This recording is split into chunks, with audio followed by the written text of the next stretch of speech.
Hello बच्चों, देखिए आज अपन चैप्टर 2 के लिए वीडियो नंबर लेकर के आए हैं 32। और इस वीडियो के अंदर मैं आपको अंतःस्रावी ग्रंथियां पढ़ाने वाला हूं।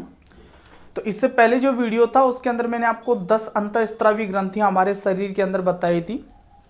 तो उनमें से 5 अंतःस्रावी ग्रंथियां इस वीडियो के अंदर अपन लेंगे। हाइपोथैलेमस ग्रंथि, प्यूस ग्रंथि, पीनियल ग्रंथि, थायराइड ग्रंथि और पैराथायराइड ग्रंथि। तो ये 5 ग्रंथियां अपन इस वीडियो के अंदर क्या करेंगे, पढ़ेंगे। तो देखो इनमें ग्रंथियों में क्या आएगी, शुरुआत की 3 ग्रंथियां ये हाइपोथैलेमस, प्यूस ग्रंथि और पीनियल ग्रंथि। तो ये तीनों ग्रंथियां मस्तिष्क में स्थित होती है। तो ये मस्तिष्क का डायग्राम आपको पहले बनवा रखा, तो केवल ये जो ग्रंथियां इनकी स्थिति बता देता हूं आपको। देखो यहां पर ये वाली ग्रंथि ऐसे लटकी हुई है, तो ये तो है प्यूस ग्रंथि, ठीक है। इसके बाद में ये वाला जो भाग है इसे अपन बोलते हैं हाइपोथैलेमस,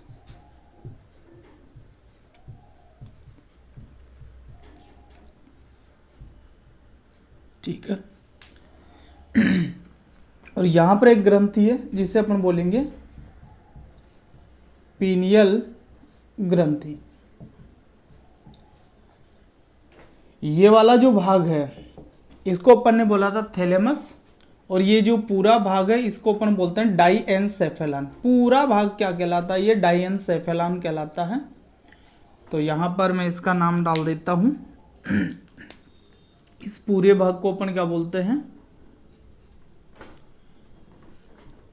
डाइएन्सेफेला,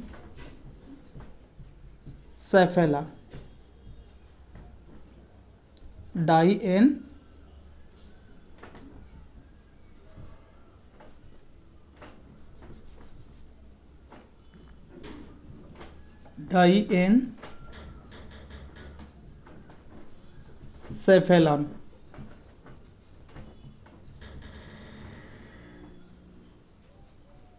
ठीक है ना। तो ये कौन सा भाग हो गया, डाइएन्सेफेलान है। ये पूरा वाला भाग जो है ये डाइएन्सेफेलान है। तो एक एक ग्रंथि को लेकर के अपन चालू करते हैं, स्टार्ट करते हैं।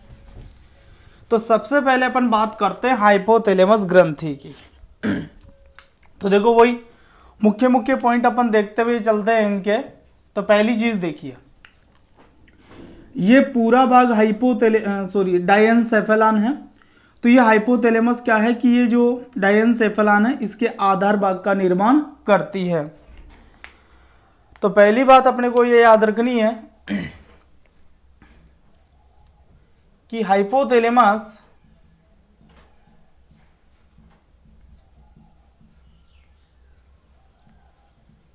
डायनसेफेलान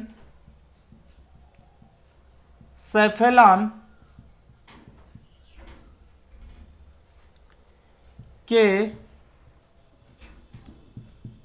आधार पर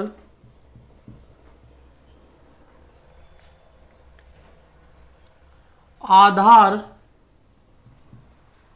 भाग का निर्माण करता है। तो हाइपोथैलेमस क्या करता है, ये डाइएन्सेफेलान है पूरा, तो इसका जो आधार है वो कौन बना रहा है, हाइपोथैलेमस बना रहा है। दूसरी चीज देखो,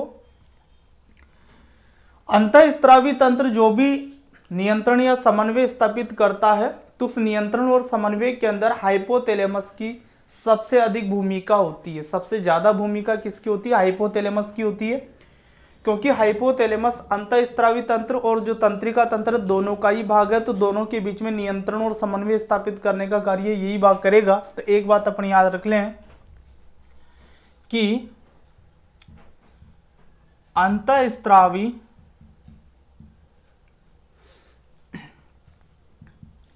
तंत्र के द्वारा जो नियंत्रण एवं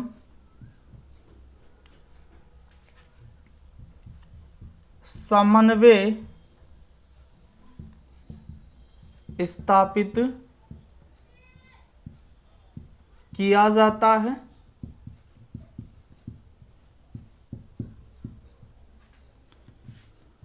उसमें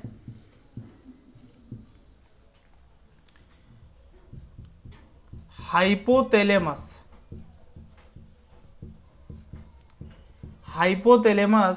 की सर्वाधिक भूमिका होती है। किसकी भूमिका होती है सर्वाधिक? हाइपोथैलेमस की क्या होती है? भूमिका होती है। अब देखिए ये क्या करता है कि मस्तिष्क के जितने भी क्षेत्र है वहां से जो सूचनाएं एकत्रित होती है उन सूचनाओं के आधार पर ये पीयूष ग्रंथि को नियंत्रित करता है। पीयूष ग्रंथि को विभिन्न तंत्रिका कोशिकाओं के द्वारा, स्त्राव के द्वारा ये क्या करता है, उस पीयूष ग्रंथि को हार्मोन स्त्रावित करने के लिए, हार्मोन स्त्रावित करने से रोकने के लिए संदेश भेजता है ये। ठीक है, तो दूसरी बात अपन क्या लिख दें कि हाइपोथैलेमस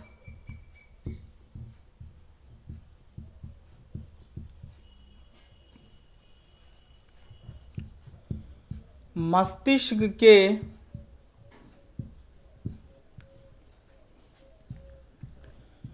विभिन्न भागों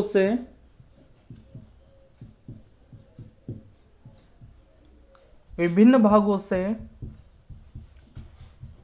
सूचनाओं को एकत्रित करके उनको विभिन्न स्त्राव व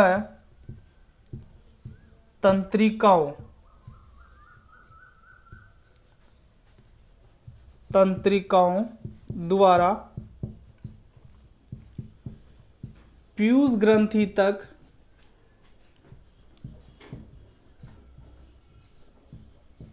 पहुंचाता है।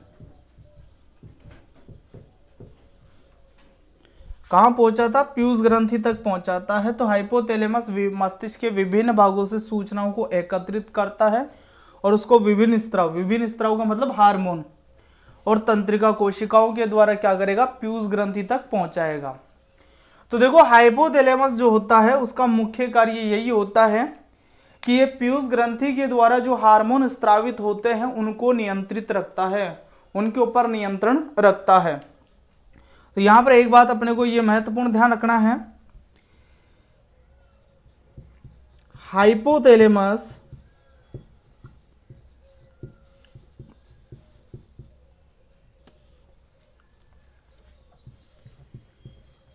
पीयूष ग्रंथि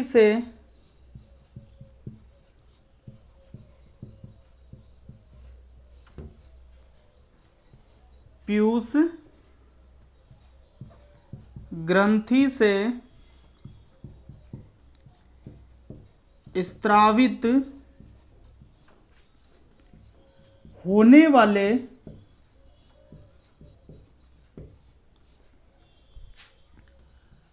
हार्मोनों पर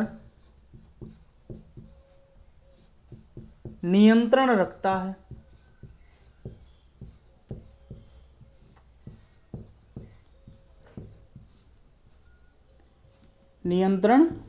है।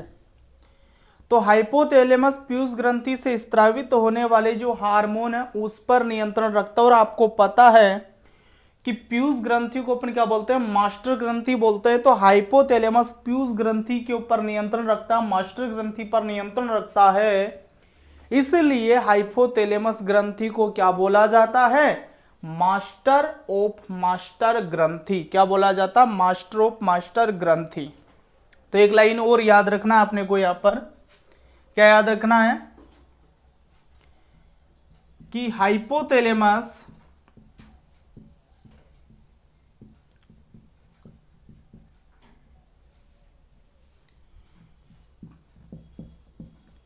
मास्टर ग्रंथि कौन सी है? पीयूष ग्रंथि कोष्टक में लिख देता हूं मैं इसको ना। मास्टर ग्रंथि कौन सी ग्रंथि? पीयूष ग्रंथि। पर नियंत्रण रखता है, इसलिए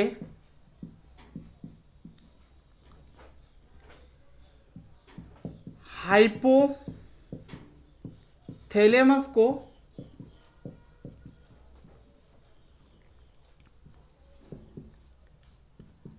मास्टर ऑफ मास्टर ग्रंथि कहते हैं, ग्रंथि कहते हैं। तो हाइपोथैलेमस ग्रंथि को क्या बोला गया है? मास्टर ऑफ मास्टर ग्रंथि बोला गया है, क्योंकि ये मास्टर ग्रंथि जो होती है पीयूष ग्रंथि, उस पर नियंत्रण रखता है। अब देखिए, आपकी ये जो हाइपोथैलेमस ग्रंथि है, ये दो प्रकार के हार्मोन स्रावित करती है। दो प्रकार के क्या करती है? हार्मोन स्रावित करती। कौन सी ग्रंथि? हाइपोथैलेमस ग्रंथि। तो एक हार्मोन तो होता है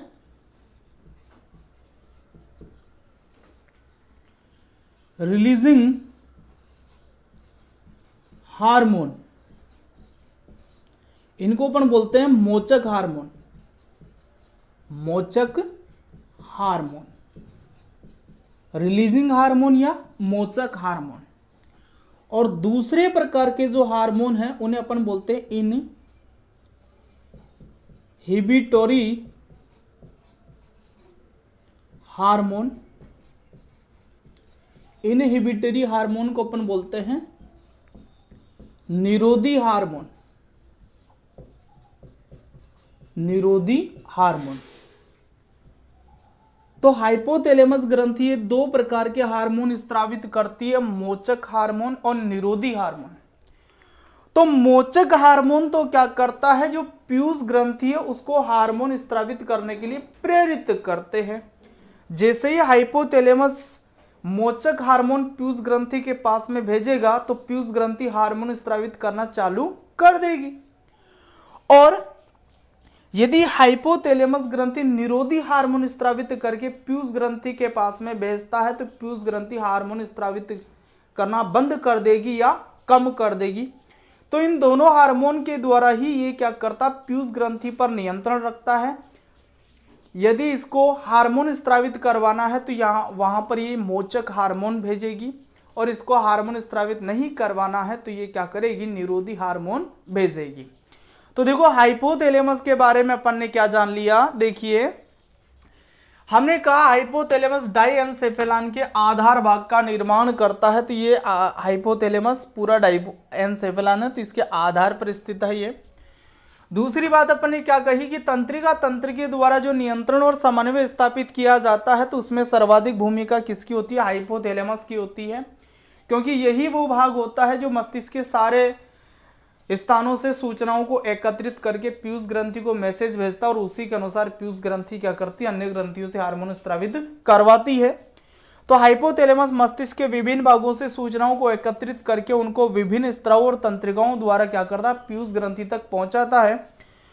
तो हाइपोथैलेमस पीयूष ग्रंथि से स्रावित होने वाले जो हार्मोन है उस पर नियंत्रण रखता है, और पीयूष ग्रंथि को अपन मास्टर ग्रंथि भी बोलते हैं। इसलिए अपन ने क्या कहा कि हाइपोथैलेमस मास्टर ग्रंथि पीयूष ग्रंथि पर नियंत्रण रखता है, इसलिए हाइपोथैलेमस को मास्टर ऑफ मास्टर ग्रंथि भी क्या किया जाता? बोला जाता है। तो ये याद रखना है। तो हाइपोथैलेमस ग्रंथि को मास्टर ऑफ मास्टर ग्रंथि बोला जाता है। अब हाइपोथैलेमस दो प्रकार के हार्मोन स्रावित करती है। पहला है मोचक हार्मोन, दूसरा निरोधी हार्मोन, रिलीजिंग हार्मोन्स और इनहिबिटरी हार्मोन्स। तो मोचक हार्मोन क्या करते हैं? पीयूष ग्रंथि को हार्मोन स्रावित करने के लिए प्रेरित करते हैं, और निरोधी हार्मोन क्या करते हैं? पीयूष ग्रंथि को हार्मोन स्रावित करने से रोकते हैं। ठीक है, तो इस तरीके से इन दोनों हार्मोन के द्वारा ये जो ग्रंथि है पीयूष ग्रंथि पर क्या रखती है? नियंत्रण रखती है। तो वीडियो को पॉज करके इन बातों को नोट करो आप, फिर आगे बढ़ेंगे।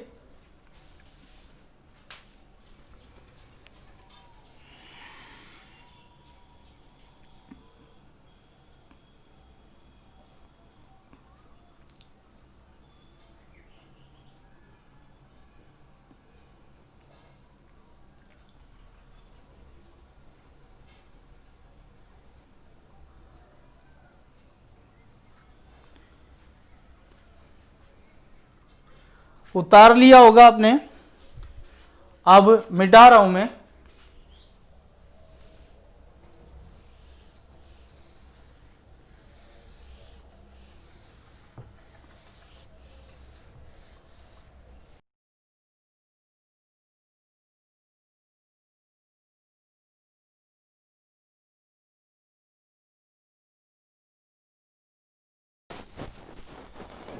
हाँ, तो अब अपन दूसरी ग्रंथि लेते हैं।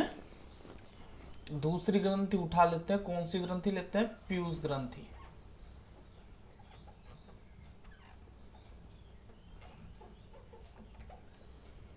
पीयूष ग्रंथि को अपन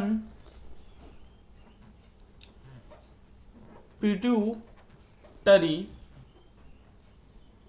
ग्रंथि भी कहते हैं।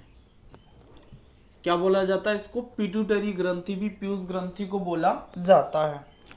तो देखो, पहली स्थिति तो अपन देखते हैं कि पीयूष ग्रंथि कहाँ पाया जाता है। तो ये जो मस्तिष्क है उसके नीचे यहाँ पर ये लटकी रहती है, मटर के दाने के आकार की होती है, और मस्तिष्क के नीचे यहाँ पर क्या होती है? लटकी रहती है। तो पहली बात अपन क्या लिख दे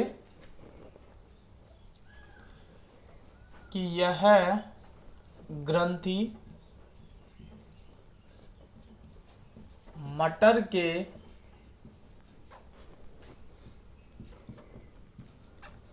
दाने के आकार की होती है तथा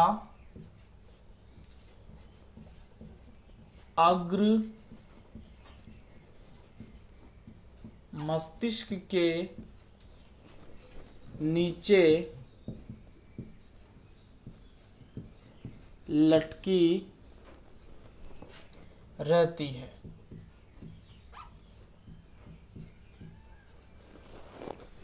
तो यहां पर देख लो आप, ये तो हाइपोथैलेमस है और ये पीयूष ग्रंथि। तो आप ऐसे भी बोल सकते हैं ये जो हाइपोथैलेमस है उसके नजदीकी पाई जाती है। तो ये ग्रंथि मटर के दाने के आकार की होती है तथा अग्र मस्तिष्क के नीचे, अग्र मस्तिष्क के नीचे हाइपोथैलेमस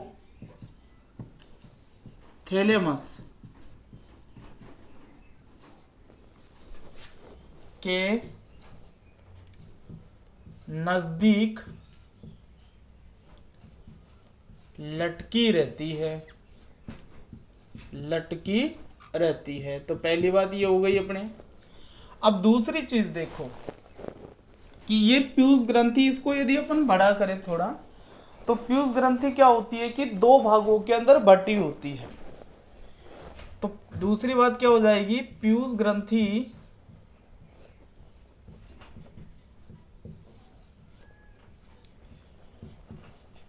दो भागों में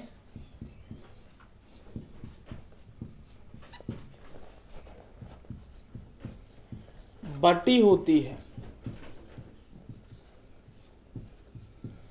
कितने भागों में बटी होती है? दो भागों में बटी होती है। तो जैसे देखो,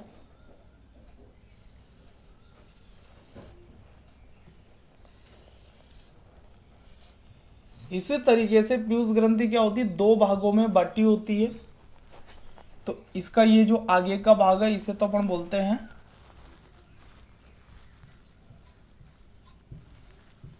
एडिनो हाइपोपाइसिस।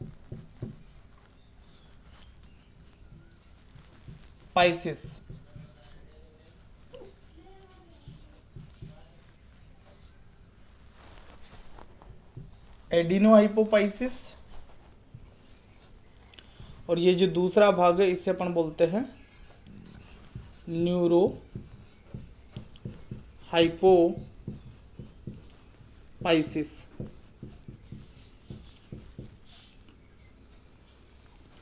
एडिनो हाइपोपाइसिस और न्यूरो हाइपोपाइसिस।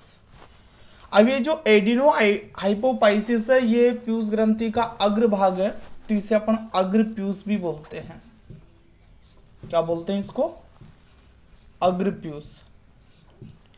और ये जो न्यूरो हाइपोपाइसिस है ये पीयूष ग्रंथि का पश्च भाग है, इसलिए इसको पश्च पीयूष भी बोला जाता है। क्या बोला जाता है? इसको पश्च पीयूष भी बोला जाता है। ठीक है, अब देखिए पीयूष ग्रंथि को अपन बोलते हैं मास्टर ग्रंथि।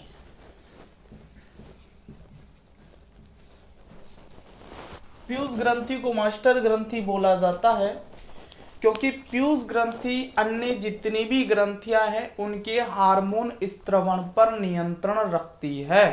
पीयूष ग्रंथि अन्य जितनी भी ग्रंथियां हैं उनके हार्मोन स्त्रवण पर नियंत्रण रखती है, इसलिए पीयूष ग्रंथि को क्या बोला जाता है? मास्टर ग्रंथि बोला जाता है। तो देखो पीयूष ग्रंथि या पिट्यूटरी ग्रंथि के लिए अपन ने क्या बताया भाई, जो पीयूष ग्रंथि है वो अग्र मस्तिष्क के नीचे हाइपोथैलेमस के नजदीक लटकी रहती है।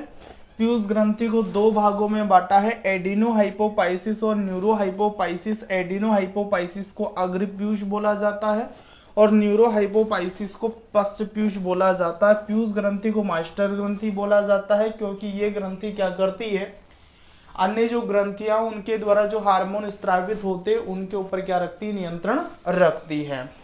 अब देखिए जो पीयूष ग्रंथि है उसके द्वारा स्त्रावित होने वाले कुछ हार्मोन के उदाहरण मैं आपको बता रहा हूं, इनको तो आप नोट कर लो, वीडियो को पॉज करके फिर बताता हूं।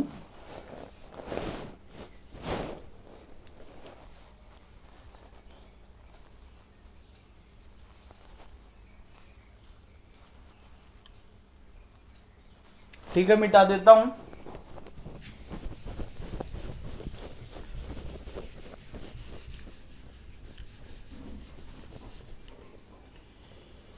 तो पीयूष ग्रंथि से जो हार्मोन स्त्रावित होते हैं वो बता रहा हूं आपको।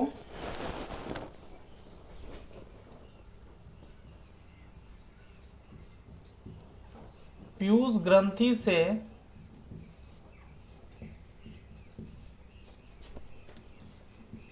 स्त्रावित होने वाले हार्मोन, तो कुछ हार्मोनों के नाम आपको याद करने जो पीयूष ग्रंथि के द्वारा स्त्रावित होते हैं। तो इसमें पहला हार्मोन अपन लेते हैं सोमेटोट्रोपिन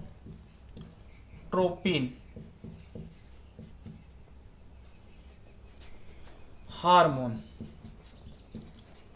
सोमेटोट्रोपिन हार्मोन को अपन वृद्धि हार्मोन भी बोलते हैं,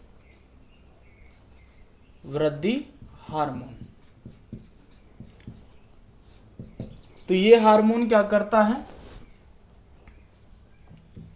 शरीर के संतुलित विकास को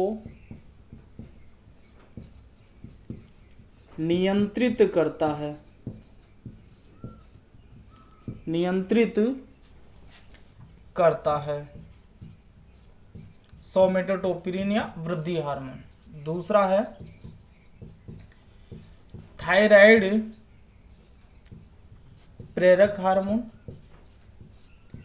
तो थायराइड प्रेरक हार्मोन जैसा कि नाम से स्पष्ट है, ये क्या करेगा, जो थायराइड ग्रंथि है उसको हार्मोन स्त्रावित करने के लिए प्रेरित करेगा।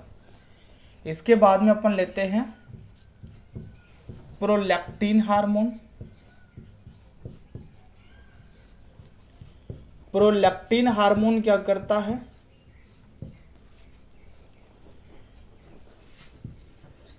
दूध संश्लेषण, दूध संश्लेषण को प्रेरित करता है। यह हार्मोन क्या करता है? दूध संश्लेषण को प्रेरित करता है। इसके बाद में अपन लेते हैं ऑक्सीटोसिन हार्मोन। तो ऑक्सीटोसिन हार्मोन क्या करता है? दूध स्त्रवण को प्रेरित करता है और इसके अलावा ये गर्भाशय संकुचन, गर्भाशय संकुचन को प्रेरित करता है। पांचवा हार्मोन अपन लेते हैं वैसोप्रेसिन हार्मोन। तो वैसोप्रेसिन हार्मोन मूत्र निर्माण की क्रिया से संबंधित है। ये क्या करता है? मूत्र निर्माण की क्रिया में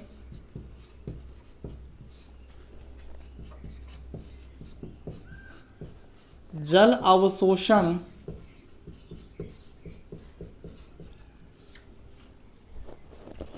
को बढ़ाता है, को क्या करता है, बढ़ाता है। और छठा हार्मोन अपन ले लेते हैं गोनेडोट्रोपिन हार्मोन। तो गोनेडोट्रोपिन हार्मोन देखो क्या करता है,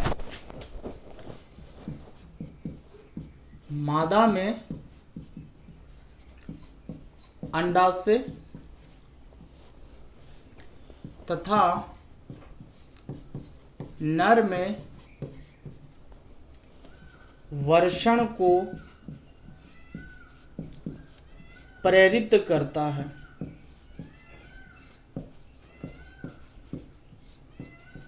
नर में वर्षण को क्या करता है, प्रेरित करता है। अब देखो अपन एक एक बात को समझते हैं। पीयूष ग्रंथि के द्वारा जो स्त्रावित होने वाले हार्मोन हैं उसमें से केवल 6 उदाहरण अपन लिए हैं। और भी ऐसे हार्मोन हैं जो पीयूष ग्रंथि से स्त्रावित होते हैं, लेकिन उनमें से जो अपने बुक में दिए गए हैं 6 हार्मोन वो अपन ने लिए हैं। तो इसमें देखो कि जो पहला हार्मोन अपन ने लिया वो लिया सोमेटोट्रोपिन हार्मोन या वृद्धि हार्मोन।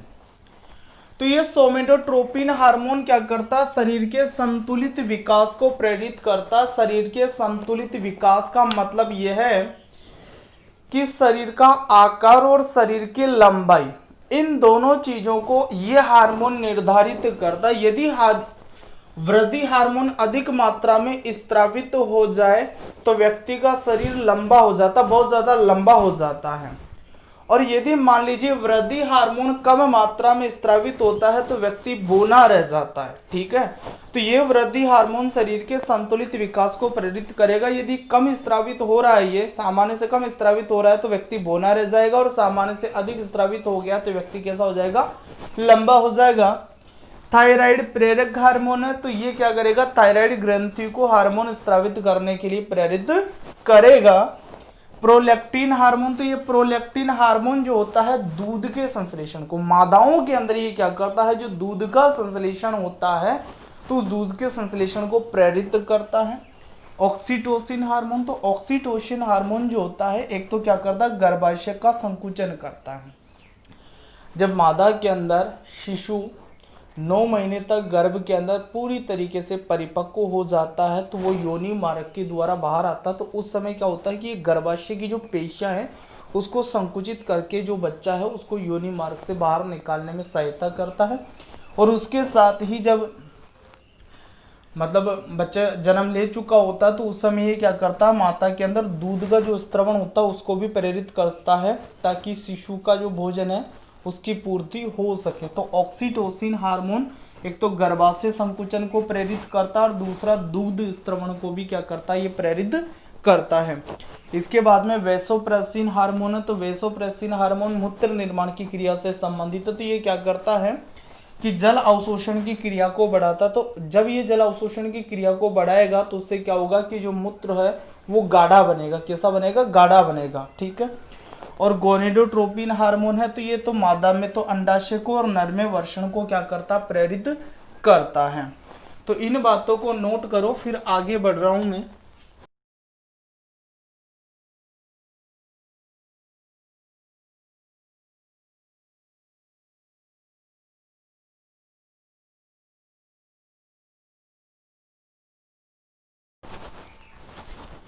तो उतार लिया होगा आपने, अब मिटा देता हूं।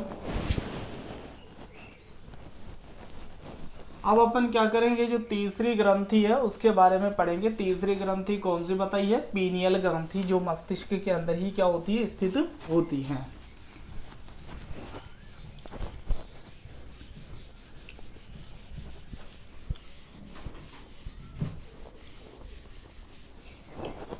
तो तीसरी ग्रंथि अपन ले लेते हैं अब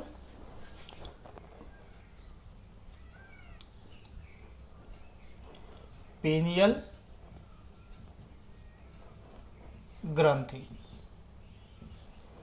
तो पहले आप ये देख लो कि ये ग्रंथि कहाँ स्थित है। तो आप क्या बताएंगे इसके लिए कि देखो ये पूरा भाग डायनसेफेलान है, तो इसके ऊपरी भाग जो होता है उसको अपन पृष्ठ तल भी बोलते हैं। तो ऊपरी जो पृष्ठ तल है उसके मध्य के अंदर ये पीनियल ग्रंथि क्या होती है, उपस्थित होती है। तो अपन पहली चीज तो ये बता दें कि यह ग्रंथि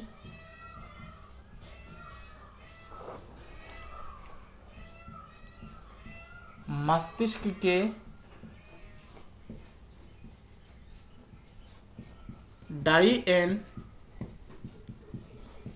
डायनसेफेलॉन के ऊपरी भाग में मध्य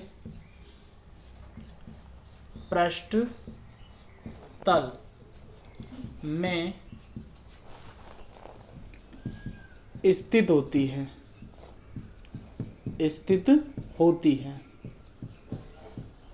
ठीक है, तो देखो ये डायनसेफेलान है, इसके ऊपरी भाग के अंदर जो पृष्ठ तल है उसके अंदर ये ग्रंथि क्या होती है, स्थित होती है। दूसरी बात देखो कि यह ग्रंथि मेलेटोनिन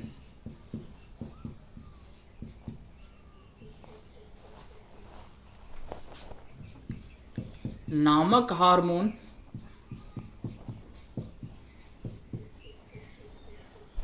स्त्रावित करती है। कौन सा हार्मोन स्त्रावित करती है? मेलेटोनिन नाम का हार्मोन स्त्रावित करती है।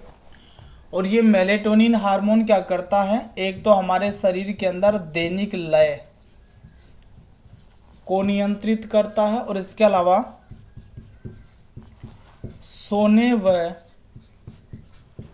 जागने के चक्र को नियंत्रित करता है।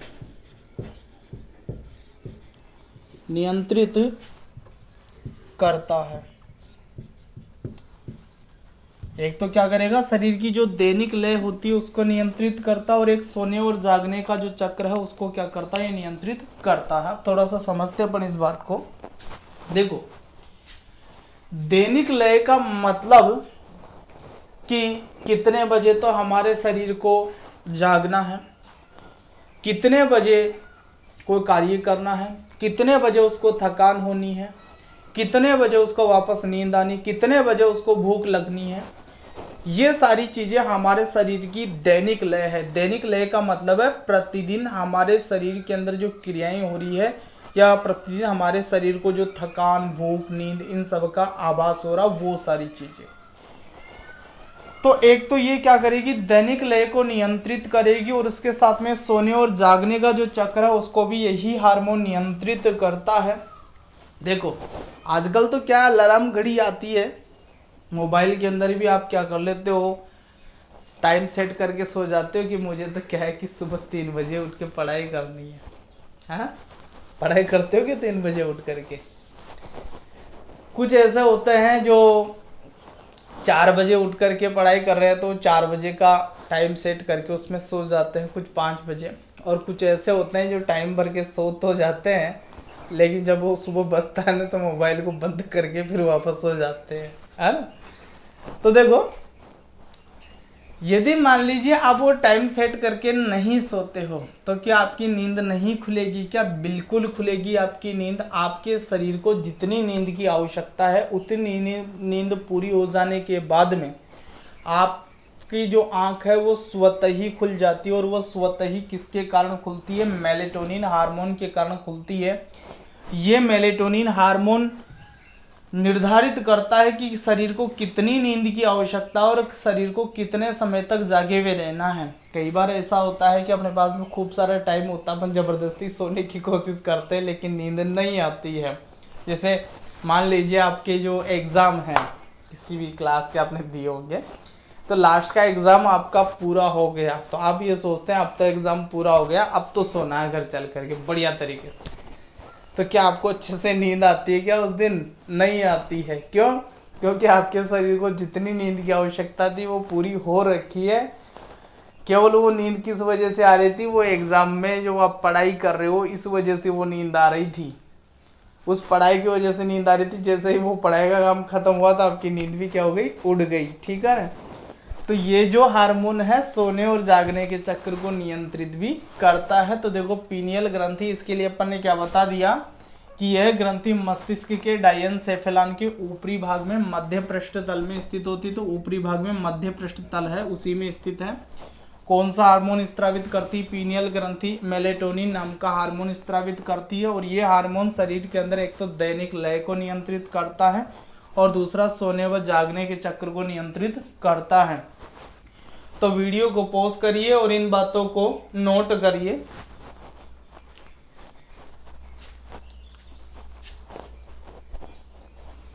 ठीक है, तो मिटा रहा हूं अब मैं।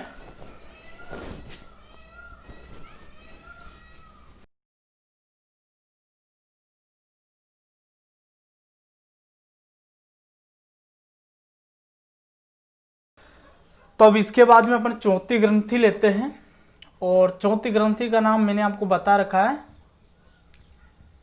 थायराइड ग्रंथि। थायराइड ग्रंथि का ही दूसरा नाम और बताया था आपको, अवटु ग्रंथि भी इसको बोला जाता है। कौन सी ग्रंथि इसको बोला जाता? अवटु ग्रंथि इसको बोला जाता है। तो देखिए थायराइड ग्रंथि की बात अपन कर रहे हैं, तो थायराइड ग्रंथि कहाँ पाई जाती है? श्वास नली के दोनों ओर पाई जाती है। ये जिसे मान लीजिए ये इस तरीके से श्वास नली जा रही है, तो श्वास नली की सतह पर ये इस तरीके से पाई जाती है। इस तरीके से ये ग्रंथि क्या होती है? स्थित होती है। तितली के आकार की होती है ये, इसे आप द्विपालित ग्रंथि भी बोल सकते हैं, तितली के आकार की ग्रंथि भी इसको बोल सकते हैं। तो इस तरीके से ये ग्रंथि क्या होती है? स्थित होती है। तो देखिए पहली बात अपन क्या देख रहे हैं कि थायराइड ग्रंथि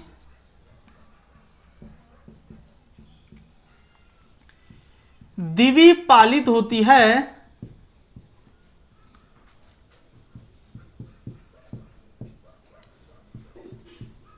तथा श्वास नली के दोनों ओर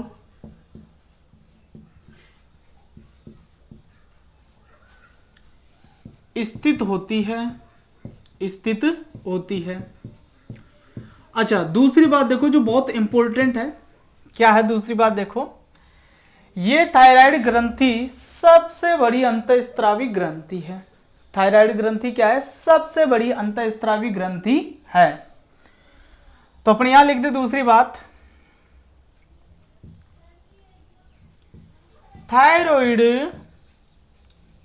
ग्रंथि हमारे शरीर की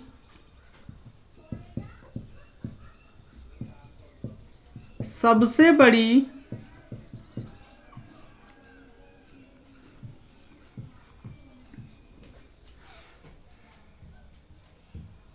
अंतःस्रावी ग्रंथि है। सबसे बड़ी अंतःस्रावी क्या है? ग्रंथि है। शरीर की सबसे बड़ी ग्रंथि तो यकृत है, लेकिन वो एक बहिस्रावी ग्रंथि। अंतःस्रावी ग्रंथियों में शरीर की सबसे बड़ी जो ग्रंथि है वो कौन सी है? थायराइड ग्रंथि है। तीसरी बात देखो,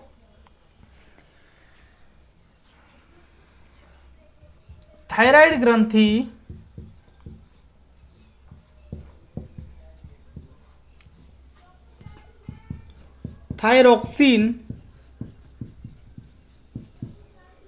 थायरोक्सिन हार्मोन स्त्रावित करती है।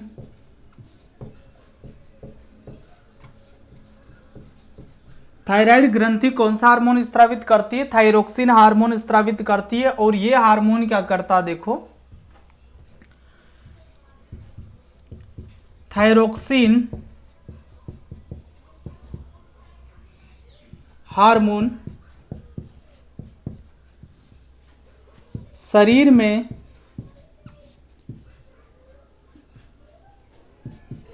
में कार्बोहाइड्रेट,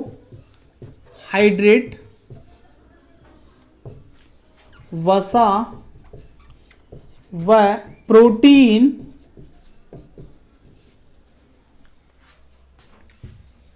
के उपापचय को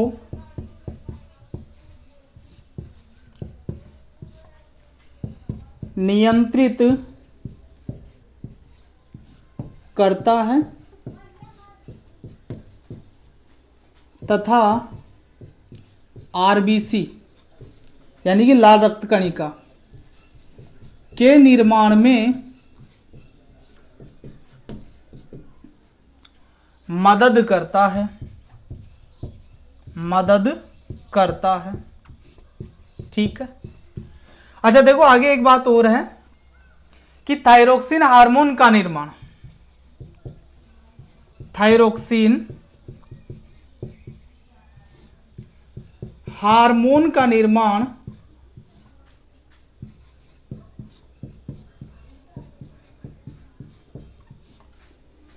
आयोडीन से होता है।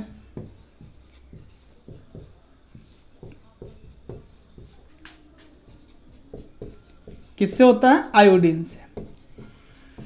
यानी कि शरीर को जब आयोडीन मिलेगा तो उस समय क्या होगा कि जो थायरोक्सिन हार्मोन है उसका निर्माण होगा। ठीक है ना। और यदि शरीर को आयोडीन नहीं मिला तो थायरोक्सिन हार्मोन का निर्माण क्या हो जाएगा? रुक जाएगा। तो जब थायरोक्सिन हार्मोन का निर्माण रुक जाता है तो आपकी ये जो थायराइड ग्रंथि है ये फैलना चालू हो जाती है। गले में स्थित है तो ये जब फैलती है तो जो गर्दन है वो सूज करके लटक जाती है। तो लटकने से एक रोग पैदा होता है और उस रोग को अपन बोलते हैं गलगंड गोएटर या घेंगा रोग।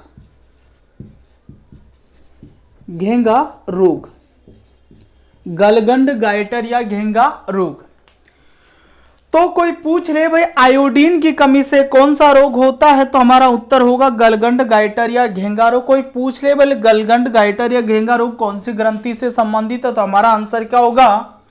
थायराइड ग्रंथि से संबंधित है। कौन सी ग्रंथि से संबंधित है? थायराइड ग्रंथि से क्या है ये? संबंधित है ये रोग। तो देखो थायराइड ग्रंथि के बारे में अपन ने क्या जाना, पहली भी बात भाई थायराइड ग्रंथि जो होती है द्विपालित होती है और श्वास नली के दोनों ओर स्थित होती है। यहां पर स्थित होती है श्वास नली के दोनों ओर। द्विपालित मतलब दो पालियां इसके अंदर विद्यमान है। थायराइड ग्रंथि हमारे शरीर की क्या है? सबसे बड़ी अंतःस्रावी ग्रंथि है। सबसे बड़ी ग्रंथि तो यकृत है जो बहिस्रावी ग्रंथि है, और सबसे बड़ी अंतःस्रावी ग्रंथि कौन सी? थायराइड ग्रंथि है। थायराइड ग्रंथि कौन सा हार्मोन स्रावित करती है? थायरोक्सिन हार्मोन स्रावित करती है। और ये हार्मोन क्या करता है? शरीर के अंदर कार्बोहाइड्रेट, वसा और प्रोटीन के उपापचय को नियंत्रित करता है एक तो, और दूसरा आरबीसी के निर्माण में क्या करता है? ये मदद करता है। और आगे की बात अपन ने क्या बताया भाई, थायरोक्सिन हार्मोन का निर्माण जो होता है आयोडीन से होता है। यदि शरीर को आयोडीन नहीं मिलती है तो ये ग्रंथि जो है नाराज हो जाती है। नाराज होने का मतलब समझते हो ना, जैसे कोई भी बच्चा नाराज होता तो अपना मुंह फुला लेता है, तो ठीक इसी तरीके से क्या होगा, शरीर को आयोडीन नहीं मिलेगी तो ये ग्रंथि नाराज हो जाएगी, मतलब ये भी क्या हो जाएगी? सूज जाएगी, है ना। तो सूज जाने से क्या होगा, जिस गर्दन में ये स्थित है वो गर्दन भी क्या हो जाएगी? फूल करके लटक जाएगी। उस रोग को अपन क्या बोलते हैं? गलगंड गाइटर या घेंगा रोग बोलते हैं। तो प्रश्न ऐसे आ सकता है आयोडीन की कमी से कौन सा रोग होता है, तो गलगंड गाइटर या घेंगा रोग होगा। या फिर प्रश्न आ जाए भाई ये जो गलगंड गाइटर या घेंगा रोग है वो कौन सी ग्रंथि से संबंधित है, तो अपन बता देंगे भाई ये थायराइड ग्रंथि से क्या है? संबंधित है। ठीक है, तो इसको नोट कर लो। उसके बाद में एक ग्रंथि और लेते हैं अपन।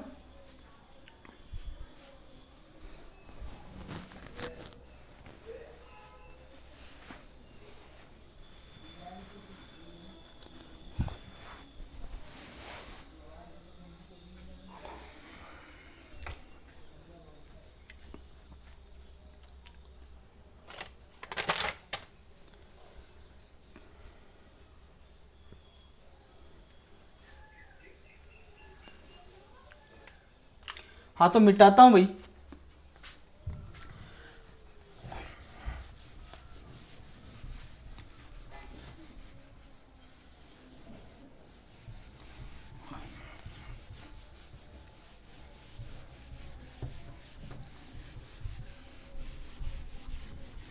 हाँ तो देखिए पांचवी ग्रंथि है जिसका नाम अपन ने क्या बताया है,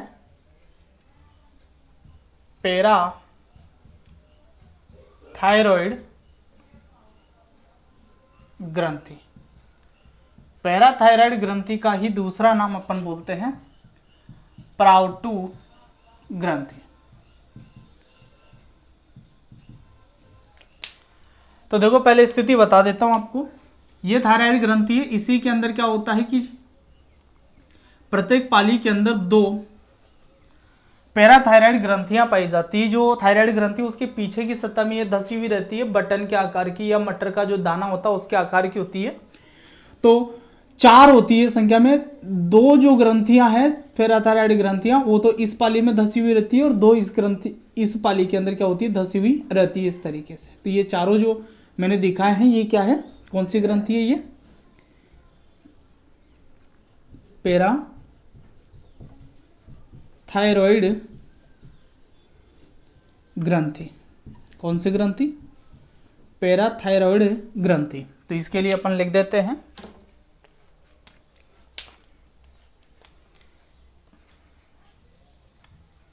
यह ग्रंथि मटर के दाने के आकार की होती है तथा संख्या में कितनी होती है, 4 होती है। 4 दिख रही है आपको, 1 2 3 4 है ना, 4 हो गई। दूसरी बात क्या बताएं कि यह ग्रंथि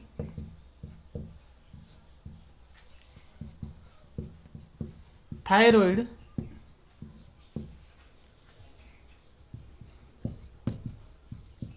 ग्रंथि की पीछे की सतह में धसी रहती है। सामने नहीं होती, पीछे की तरफ होती है ना, पीछे की तरफ धसी हुई रहती है। अच्छा आगे देखो, यह ग्रंथि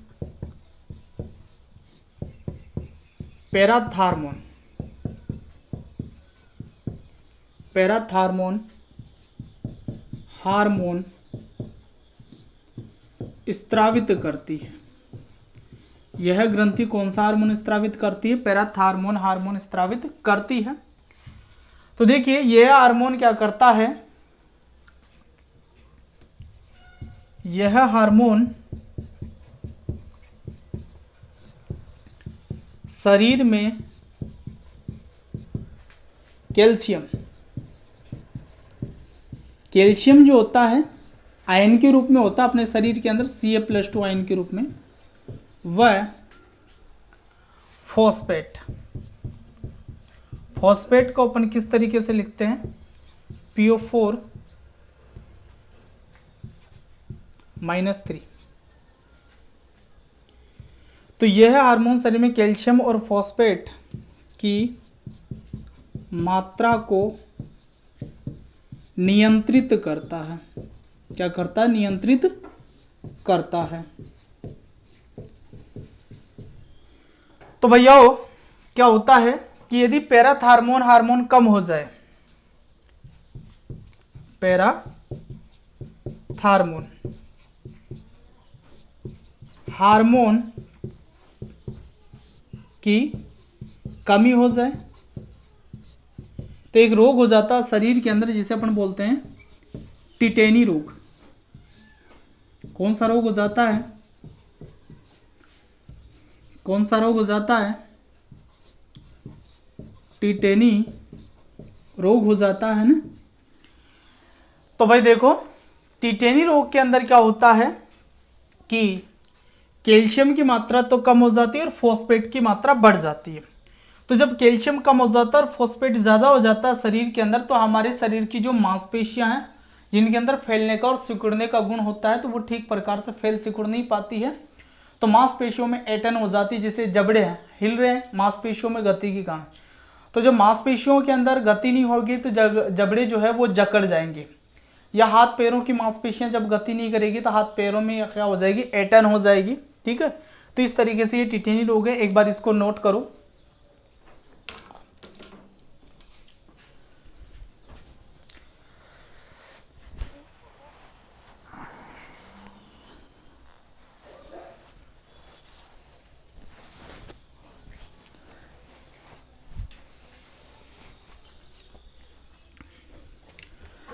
हाँ तो देखो, हमने क्या पढ़ा, पैराथायराइड ग्रंथि या पाराउटू ग्रंथि बोली। तो इसके लिए अपन ने क्या कहा, ये ग्रंथि मटर के दाने के आकार की होती है, संख्या में क्या कितनी होती है, 4 होती है। तो अपन ने दिखा दी भाई 1 2 3 और ये 4। दूसरी बात अपन ने क्या बताया कि ये ग्रंथि थायराइड ग्रंथि की पीछे की सतह में धसी रहती है। तो पीछे की सतह के अंदर क्या होती है, ये धसी हुई रहती है। यह ग्रंथि कौन सा हार्मोन स्त्रावित करती है, पैराथार्मोन स्त्रावित करती है। और ये पैराथार्मोन क्या करता है, शरीर के अंदर कैल्शियम और फॉस्फेट की मात्रा का क्या करता है, नियंत्रण रखता है, यानी कि इन दोनों को सही मात्रा में शरीर के अंदर बनाए रखता है।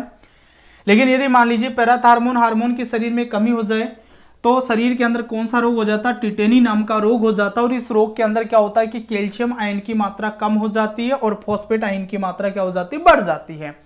तो जब ऐसा होता है तो मांसपेशियों का जो फैलने का और सिकुड़ने का गुण है वो खत्म हो जाता है, या मांसपेशियों में ऐंठन जैसी स्थिति पैदा हो जाती है।